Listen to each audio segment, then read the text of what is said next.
जय हिंद दोस्तों, आज की इस वीडियो में बात करेंगे टीए आर्मी भर्ती 2024 के रैली में कौन कौन से डॉक्यूमेंट आपको लेकर जाना है इसके बारे में। देखिए दोस्तों, आप सभी को पता है टेरिटोरियल आर्मी का भर्ती पूरे ऑल इंडिया का दोस्तों जारी कर दिया गया है और रैली आपका कब से शुरू होगा, कहां पे होने वाला है, इसके बारे में भी नोटिफिकेशन आपका आ चुका है। तो देखिए दोस्तों, आपको ये भी पता होगा कि जो आपका ये भर्ती है इसमें किसी भी तरह के फॉर्म अप्लाई आपका नहीं होने वाला है। डायरेक्ट आपको रैली सेंटर पर जो भी आपका डेट दिया गया है स्टेट का, उस रैली सेंटर पर दोस्तों आपके जितने भी डॉक्यूमेंट है वो सभी डॉक्यूमेंट आपको लेकर जाना होगा।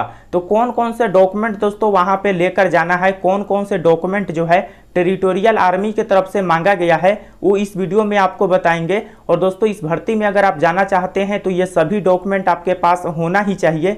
और देखिए दोस्तों, जो भी डिटेल्स है डॉक्यूमेंट रिलेटेड सभी इस वीडियो में आपको देखने को मिलेगा। तो चलिए दोस्तों, वीडियो को शुरू करते हैं। लेकिन अभी तक आपने चैनल को सब्सक्राइब नहीं किए हैं तो चैनल को सब्सक्राइब कर लीजिएगा टीए आर्मी भर्ती रिलेटेड सभी अपडेट के लिए। तो देखिए दोस्तों, यहाँ पे कौन कौन से डॉक्यूमेंट आपको लेकर जाना है इसके बारे में जानकारी जो है इसके ऑफिशियली नोटिफिकेशन में ही आपको देखने को मिल जाएगा। तो यहाँ पे डॉक्यूमेंट रिक्वायर्ड आप सभी देख सकते हैं, सभी डॉक्यूमेंट का नेम यहाँ पे दिए गए हैं। तो देखिए दोस्तों, सबसे पहले हम डॉक्यूमेंट की बात करें तो सबसे पहले आप देखेंगे दोस्तों यहाँ पे बर्थ सर्टिफिकेट मांगा गया है। अब देखिए दोस्तों, ये बर्थ जो सर्टिफिकेट होता है वो आपके डेट ऑफ बर्थ को प्रूफ करने के लिए मांगा जाता है। तो दोस्तों, ये जो है आपको अलग से बनवाने की कोई भी ज़रूरत नहीं है। आपको दोस्तों 10th के जो टेंथ क्लास का जो आपका सर्टिफिकेट होता है या मार्कशीट होता है उस पर दोस्तों ऑलरेडी आपका डेट ऑफ बर्थ मेंशन रहता है। तो 10th क्लास के जो आपका सर्टिफिकेट है उससे आपका काम चल जाएगा। और इसमें भी दोस्तों बोला गया है कि 10th क्लास बोर्ड का सर्टिफिकेट रहेगा तो दोस्तों उससे काम आपका चल जाएगा। आप देखिएगा उस पर डेट ऑफ बर्थ जो है ऑलरेडी आपका मेंशन रहता है। तो डेट ऑफ बर्थ सर्टिफिकेट में 10th क्लास का मार्कशीट आपका लगेगा और अगर आपके पास अलग से है तो उसे लेकर जा सकते हैं।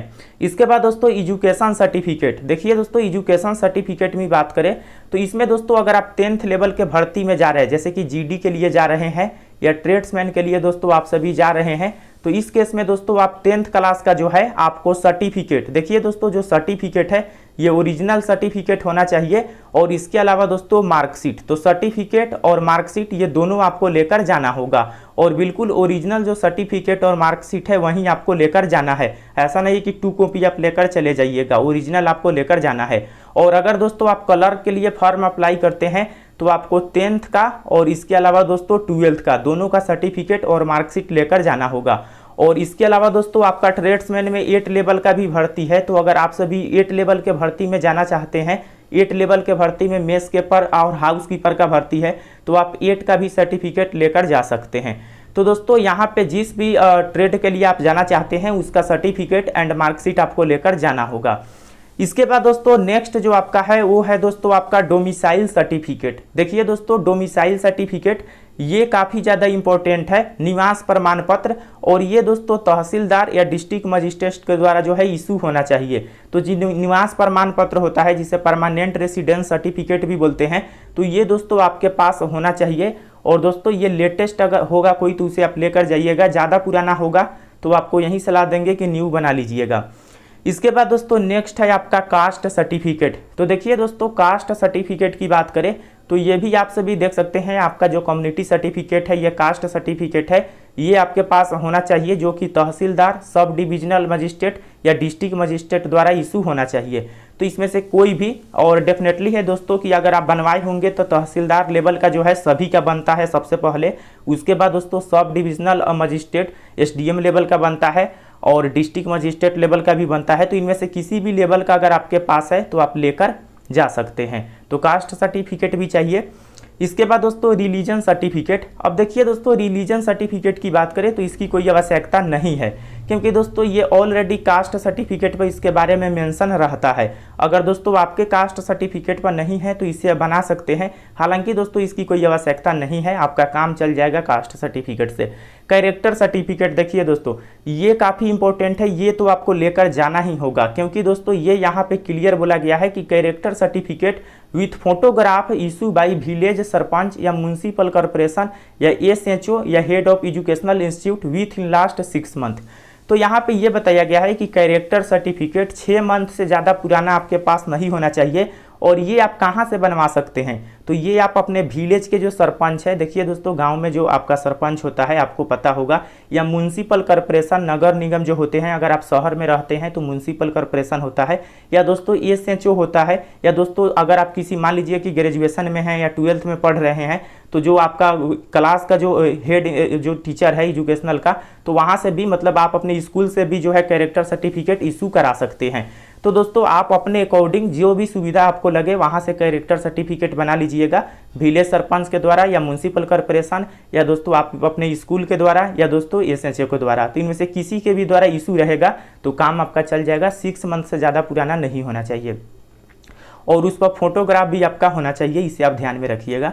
में आगे बढ़ने से पहले दोस्तों आप सभी को बता दें, अपकमिंग अग्निवीर आर्मी जीडी की अगर आप सभी तैयारी कर रहे हैं, या दोस्तों टेरिटोरियल आर्मी की तरफ से अभी जो भर्ती जारी किया गया है इसकी तैयारी कर रहे हैं, और इसके रिटेन एग्जाम के लिए अगर आप बुक परचेज करना चाहते हैं तो बेस्ट बुक आपका दोस्तों रहेगा चक्षु पब्लिकेशन का। देखिए दोस्तों ये सोल्जर जीडी के लिए आपका बुक है, और ये बुक आपका अग्निवीर आर्मी और टेरिटोरियल आर्मी दोनों के लिए रहेगा, क्योंकि दोनों का सिलेबस सेम है। और देखिए दोस्तों इस बुक के अंतर्गत आपका 50 प्रैक्टिस सेट देखने को मिलेंगे, 2400 प्लस बहुविकल्पीय प्रश्न और प्रीवियस ईयर का एक सॉल्व पेपर, और जितने भी इसमें प्रैक्टिस सेट दिए गए हैं सभी प्रैक्टिस सेट इसके एग्जाम के पैटर्न के आधार पर दोस्तों तैयार किया गया है। तो इस बुक को आप सभी परचेज कर सकते हैं। इसके अलावा दोस्तों चक्षु पब्लिकेशन का आपका ट्रेड्समैन के लिए, क्लर्क के लिए, टेक्निकल के लिए, नर्सिंग असिस्टेंट के लिए, रिलीजियस टीचर के लिए, इन सभी के लिए भी बुक आता है। तो जिस भी आप ट्रेड की तैयारी कर रहे हैं उस ट्रेड का बुक आप परचेज करके आप अपने रिटेन एग्जाम की तैयारी कंप्लीट कर सकते हैं। इसके परचेज का लिंक दोस्तों आपको डिस्क्रिप्शन में मिल जाएगा, या नज़दीक के मार्केट से भी जाकर इस बुक को आप सभी ले सकते हैं। अब देखिए दोस्तों यहाँ पे जो नेक्स्ट आपका सर्टिफिकेट है कैरेक्टर के बाद आपका मैरिटल स्टेटस सर्टिफिकेट, यानी कि दोस्तों आप मैरिड है या अनमैरिड है ये आपको बताना है, और ये भी दोस्तों आपका सर्टिफिकेट 6 मंथ से ज़्यादा पुराना नहीं होना चाहिए। तो दोस्तों मैरिटल स्टेटस जो सर्टिफिकेट है वो दोस्तों आप विलेज सरपंच या म्युनिसिपल कॉर्पोरेशन, अगर आप गांव में रहते हैं तो विलेज सरपंच से बना लीजिएगा, और अगर आप शहर में रहते हैं तो म्युनिसिपल जो कॉर्पोरेशन होता है नगर निगम वहाँ से आप दोस्तों बना सकते हैं। तो दोस्तों ये 6 मंथ से ज़्यादा पुराना नहीं होना चाहिए, ये भी आपको बनाकर लेकर जाना होगा और ये ज़रूरी है। इसके बाद दोस्तों नेक्स्ट है रिलेशनशिप सर्टिफिकेट। तो देखिए दोस्तों अगर आपके फादर या ब्रदर पहले से जो है इंडियन आर्मी में जॉब कर रहे हैं तो वैसे घर से अगर आप बिलोंग करते हैं तो रिलेशन सर्टिफिकेट अगर आपके पास है तो आप इसे लेकर जाइएगा, कुछ छूट आपको मिल जाएगा। अगर नहीं है तो इसकी कोई भी ज़रूरत नहीं है रिलेशनशिप सर्टिफिकेट की। अगर आपके पास है तो लेकर जाइएगा, बेनिफिट इसे मिलेगा। इसके बाद देखिए दोस्तों नेक्स्ट है आपका स्पोर्ट सर्टिफिकेट। स्पोर्ट सर्टिफिकेट अगर आपके पास है तो लेकर जाइएगा, अन्यथा इसकी कोई ज़रूरत नहीं है। और एफिडेविट के बारे में बोला गया है। तो देखिए दोस्तों एफिडेविट की बात करें तो मान लीजिए कि अगर आपके 10th क्लास में या 12th क्लास में दोस्तों मार्कशीट या सर्टिफिकेट में किसी तरह के गलती है और अन्य डॉक्यूमेंट पर कुछ और है, तो इस तरह के अगर आपके पास डॉक्यूमेंट है, डॉक्यूमेंट में कोई गलती है तो दोस्तों उस केस में आप एफिडेविट बनाकर लेकर जाइएगा, अन्यथा इसकी कोई आवश्यकता नहीं है। इसके बाद दोस्तों नेक्स्ट है आपका PAN card and Aadhaar card. तो PAN card and Aadhaar card ये तो सबके पास होगा, तो दोस्तों ये तो आपको लेकर जाना होगा। इसके बाद दोस्तों फोटोग्राफ, तो 20 आपको कॉपी जो है फोटो पासपोर्ट साइज का जो कलर फोटोग्राफ है वो आपको लेकर जाना होगा। तो दोस्तों 20 से 25 आप रख लीजिएगा, 20 यहाँ पे मांगा गया है, मैं आपको बोलूँगा कि 25 आप मिनिमम लेकर जाइएगा, सही रहेगा। इसके अलावा दोस्तों जितने भी आपका डॉक्यूमेंट है ना, ये सभी डॉक्यूमेंट यहाँ पर देखेंगे, यहाँ पे ये बोला गया है कि जितने भी डॉक्यूमेंट है सभी दोस्तों आपका तो यहाँ पे ओरिजिनल होना चाहिए। देखेंगे candidate are required to carry the following certificate in original format में along with 2 set of photo set copy. तो देखिए दोस्तों यहाँ पे ये बताया गया है कि ओरिजिनल होना चाहिए आपका सभी डॉक्यूमेंट, और साथ ही साथ उसका 2 जो फोटो कॉपी होता है वो भी आपको लेकर जाना है। तो आप ओरिजिनल और साथ साथ उसका 2 जो है 2 कॉपी लेकर जाइएगा। तो दोस्तों सभी डॉक्यूमेंट मैंने आपको बता दिए हैं और यही डॉक्यूमेंट आपको लेकर जाना है। अगर कोई भी डाउट हो तो आप कमेंट में बताइएगा, और दोस्तों वीडियो पसंद आया हो तो लाइक जरूर कीजिएगा, चैनल को सब्सक्राइब कीजिएगा। फिर मिलते हैं नेक्स्ट वीडियो में, तब तक के लिए जय हिंद।